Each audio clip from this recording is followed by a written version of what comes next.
Further debate. Further debate. Representative Pafford to debate. Thank you, Mr. Speaker. So let's get away from partisanship. Let's try to understand what we're doing today. We have a rather large document in front of us, and admittedly, there are some outstanding projects. There are outstanding programs. There are some wonderful departments doing great things. And we've taken, since we got an allocation from the Speaker, time to figure out how we're going to spend money.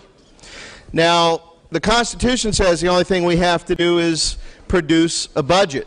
And usually when you produce a budget, there is some discussion about expenses, there's some discussion about revenue, and then we talk some detail. We try to figure out, well, you know what, do we really need 100 date palms along a state road this year?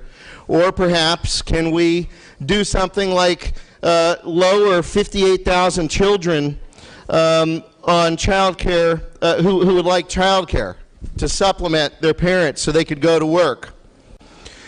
We can talk about other projects throughout the budget, but we talk about these silos that we're not allowed to peer into.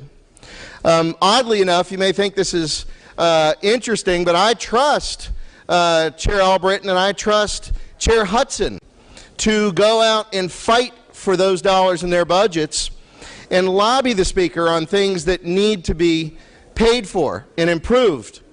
The fact that I got here 4 years ago, this is my 5th year, and I described that a 102-year-old woman died on a wait list after 3 years waiting for somebody to come help brush her teeth and comb her hair is, I think, pretty sad. And those wait lists, by the way, they're existing with this wonderful budget, 35,000 people. 35,000 people that we just chose not to deal with. And it's not that the lists are getting bigger, it's something called attrition.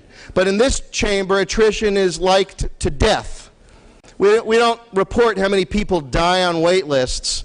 We're talking frail, elder, seniors, and they probably live in everybody's district. What about the 20,000 people, some who have languished on lists for 10 years for services for their child with a disability? I guess we'll just forget about them this year. Now here's the irony, folks. We've got 60 days in session to talk about these things, and we don't. We've got an entire committee process to talk about these things, and we don't. Yet in Palm Beach County, it's 12 months out of the year that they're rolling down the budget and trying to figure out what a slight percentage change in ad valorem might do to somebody's trash pickup. They do it for a year, and their budget is over $3 billion. The city of Haverhill, in my district, has a $1 million budget. They take 6 months to do that budget. You know why? Because they're responsible. They take time. What do? We pass a $74 billion budget in committees where we refer to the people sitting in the committees not as the public, but as an audience. Think about that. These slight innuendos that occur, but we've gotten used to a process that doesn't connect the people sitting outside these walls trying to find a job or health care. We contain the discussion here.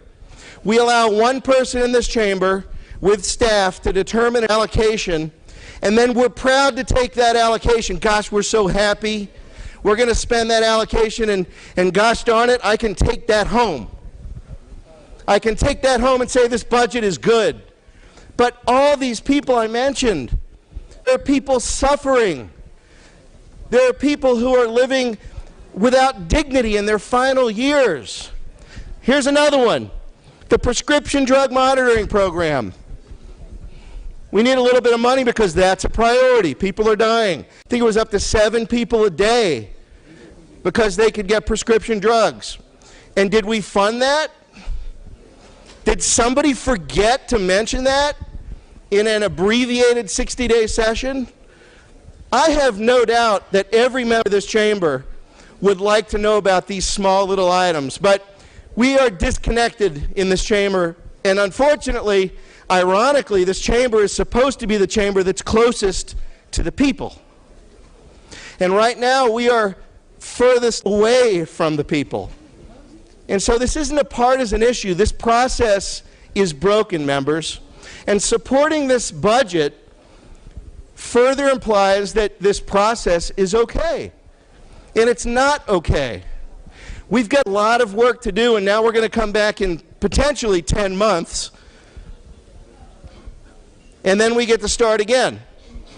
And we can fake it when we get home, but I can't go home and tell the people that I represent that I had any part of this budget. I can't.